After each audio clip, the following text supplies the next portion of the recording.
ಓಂ ಶ್ರೀ ಗುರು ಬಸವಲಿಂಗಾಯ ನಮಃ. ಸರ್ವರಿಗೂ ಶರಣು ಶರಣ. ಎನ್ನಲ್ಲಿ ಭಕ್ತಿ ಸಾಸುವೆಯ ಷಡ್ಭಾಗದೆನಿತಿಲ್ಲ. ಎನ್ನನ್ನು ಭಕ್ತನೆಂಬರು, ಎನ್ನ ಸಮಯಾಚಾರಿ ಎಂಬರು. ನಾನೇನು ಪಾಪವು ಮಾಡಿದೆನೋ, ಹಿರಿಯದ ವೀರ ಇಲ್ಲದ ಸೊಬಗುವ ಎಲ್ಲಾ ಒಡೆಯರು ಏರಿಸಿ ನುಡಿವರು. ಎನಗಿದು ವಿಧಿ ಕೂಡಲ ಸಂಗಮ ದೇವ.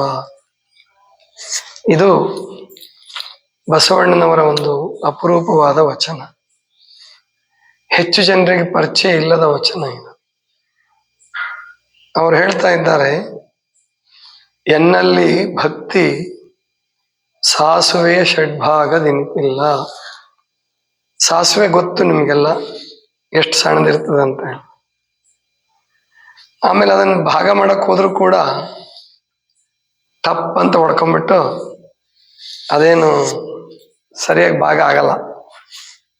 ಆದ್ರೆ ಬಸವಣ್ಣವ್ರು ಹೇಳೋದು, ಸಾಸುವೆಯ 6 ಭಾಗವನ್ನು ಮಾಡಿದ್ರೆ ಅಷ್ಟು ನನ್ನಲ್ಲಿ ಭಕ್ತಿ ಇಲ್ಲ. ಎನ್ನಲ್ಲಿ ಭಕ್ತಿ ಸಾಸುವೆಯ ಷಡ್ಭಾಗದೆನಿತಿಲ್ಲ.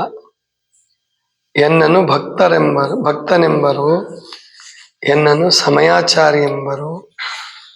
ನಾನೇನು ಪಾಪವು ಮಾಡಿದೆನೋ, ಹಿರಿಯದ ವೀರ ಇಲ್ಲದ ಸ್ವಭಾಗುವ ಎಲ್ಲ ಒಡೆಯರು ಏರಿಸಿ. ಇವರನ್ನು ಬಸವಣ್ಣವ್ರನ್ನ ಭಕ್ತಿ ಭಂಡಾರಿ ಅಂತ ಕರೀತಾ ಇದ್ರು.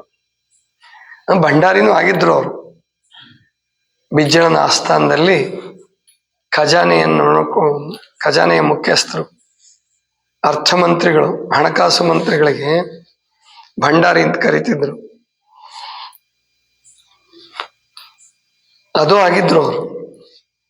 ಆದ್ರೆ ಆ ಭಂಡಾರಕ್ಕಿಂತ ದೊಡ್ಡ ಭಂಡಾರ ಅಂದ್ರೆ ಭಕ್ತಿ ಭಂಡಾರ.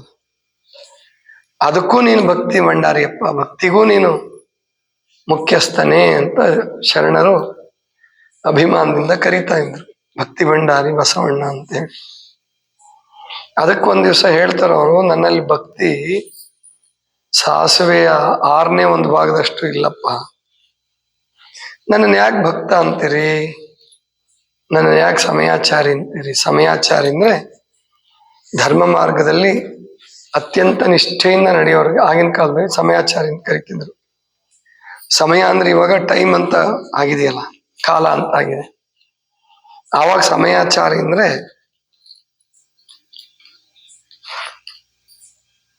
ಶಿವ ಸಮಯ, ವಿಷ್ಣು ಸಮಯ, ಜೈನ ಸಮಯ, ಬೌದ್ಧ ಸಮಯ ಅಂತ ಕರಿತಿದ್ರು.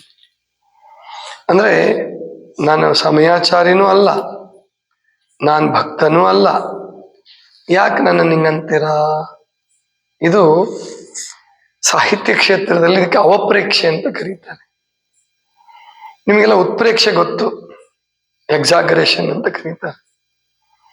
ಉತ್ಪ್ರೇಕ್ಷೆ ಅಂದ್ರೆ ಇಲ್ಲದ ಗುಣಗಳನ್ನ ಒಬ್ಬನಲ್ಲಿ ಆರೋಪಿಸೋದು. ರಾಜರನ್ನು ಹೊಗಳಬೇಕಾದ್ರೆ ಹೇಳೋರು, ರಾಜಾದಿರಾಜ, ರಾಜಚಕ್ರೇಶ್ವರ, ಭೂಮಂಡಲಾಧಿಪತಿ ಅಂತ ಕರಿತಿದ್ರು. ಅವನದೊಂದು ತಾಲೂಕಿದ್ದಂಗೆ ಇರ್ತಿತ್ತು ಅಷ್ಟೇ.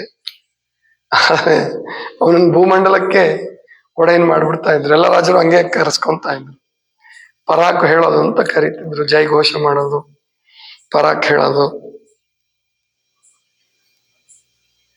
ಇದಕ್ಕೆ ಉತ್ಪ್ರೇಕ್ಷೆ ಅಂತ ಕರೀತಾರೆ, ಇಲ್ಲದನ್ನ ಇದ್ದಂಗೆ ಹೇಳೋದು. ಈ ಭಕ್ತರು ಅದಕ್ಕೆ ಉಲ್ಟಾ.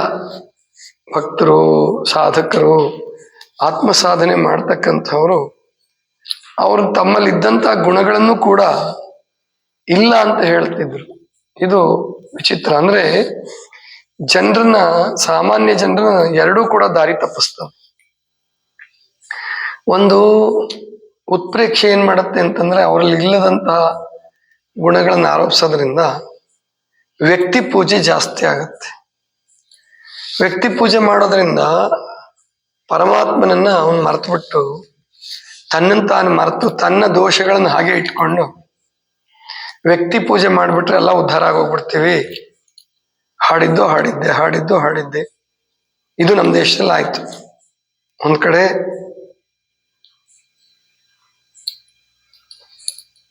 ಅಷ್ಟು ಮಹತ್ವವಿಲ್ಲದ ವ್ಯಕ್ತಿಗಳನ್ನ ಹಾಡಿ ಆರಾಧಿಸೋದು, ಹಾಡಿ ಕೊಂಡಾಡೋದು, ಅವ್ರ ಕೃಪೆ ಸಿಕ್ಕರೆ ನಮ್ಗೆಲ್ಲ ಉದ್ಧಾರ ಆಗೋಗ್ಬಿಡ್ತೀವಿ ಅಂತ ಭಾವಿಸೋದು. ಇದೊಂದ್ ಕಡೆ ಆದ್ರೆ, ಇನ್ನೊಂದ್ ಕಡೆ ಏನಾಯ್ತು ಅಂತಂತಂದ್ರೆ, ಅದು ಏನ್ ಮಾಡ್ತಿದ್ರು ಬಸವಣ್ಣವ್ರಂತವ್ರು, ಆಮೇಲಿಂದ ಇನ್ನು ಶರಣರಲ್ಲಿ ಸಾಮಾನ್ಯ ಇದನ್ನ ನಾವು ಹೆಚ್ಚು ಕಾಣ್ತೀವಿ. ಇನ್ನೂ ಒಂದು ವಚನ ಹೇಳ್ತಾರೆ ನೋಡಿ, ನಿಮ್ಗೆಲ್ಲ ಗೊತ್ತಿದೆ ಅದು. ಭಕ್ತಿ ಇಲ್ಲದ ಬಡವನಾನೆಯ ಕಕ್ಕಯ್ಯನ ಮನೆಯಲ್ಲೂ ಬೇಡಿದೆ, ಚೆನ್ನಯ್ಯನ ಮನೆಯಲ್ಲೂ ಬೇಡಿದೆ, ದಾಸಯ್ಯನ ಮನೆಯಲ್ಲೂ ಬೇಡಿದೆ. ಕಕ್ಕಯ್ಯ, ಚೆನ್ನಯ್ಯ, ದಾಸಯ್ಯ ಇಂಥವ್ರಿಗೆ, ಇವರಿಗೆಲ್ಲ ಲಿಂಗ ದೀಕ್ಷೆ ಮಾಡಿದಂಥವ್ರೆ ಬಸವಣ್ಣವ್ರು. ಅಂತಹ ಬಸವಣ್ಣವರೇನೆ ಇಂಥವ್ರ ಮನೆಯಲ್ಲಿ ನಾನು ಭಿಕ್ಷೆ ಬೇಡದೆ, ಭಕ್ತಿ ಭಿಕ್ಷೆಯನ್ನು ಬೇಡದೆ, ನಾನು ಭಕ್ತಿ ಇಲ್ಲದ ಬಡವ, ಅವರೆಲ್ಲ ಭಕ್ತಿ ಭಿಕ್ಷೆ ನಿಕ್ಕಿದರೆ ಎನ್ನ ಪಾತ್ರೆ ತುಂಬಿತ್ತು ಅಂತ ಹೇಳಿದ ಕೂಡಲೇ ನಮ್ಮ ವಿದ್ವಾಂಸರು ಏನ್ ಮಾಡ್ಬಿಟ್ರು, ಬಸವಣ್ಣನನ್ನ ಅವ ಗುರು ಅಲ್ಲ, ಮತ್ತು ಚೆನ್ನಯ್ಯ, ಕಕ್ಕಯ್ಯ, ದಾಸಯ್ಯ ಇವರೆಲ್ಲ ಬಸವಣ್ಣವ್ರಿಗಿಂತ ತುಂಬಾ ಹಿರಿಕರು, ಆದ್ಯ ವಚನಕಾರರು ಅಂತ ಎಲ್ಲ ಹೇಳಕ್ ಶುರು ಮಾಡಿದ್ರು. ಇದು ಅರ್ಥ ಮಾಡ್ಕೋಬೇಕಾದ್ರೆ ಬಹಳ ಕಠಿಣವಾದದ್ದು. ಇದು ಅರ್ಥ ಆಗ್ಬೇಕಾದ್ರೆ ಬಸವಣ್ಣನವರ ಹೃದಯದ ಅಂತರಾಳವನ್ನು ನಾವು ಅರ್ಥ ಮಾಡ್ಕೋಬೇಕು. ಮತ್ತು ಈ ಕವಿತ್ವ ಅಥವಾ ಸಾಹಿತ್ಯದ ಉತ್ಪ್ರೇಕ್ಷೆ ಮತ್ತು ಅವಪ್ರೇಕ್ಷೆಗಳ ಬಗ್ಗೆ ನಮಗೆ ಗೊತ್ತಿರಬೇಕು. ಇಲ್ಲದೆ ಹೋದ್ರೆ ದಾರಿ ತಪ್ಪಿಸ್ಕೊಂತಾನೆ ಸಾಮಾನ್ಯ ಜನ.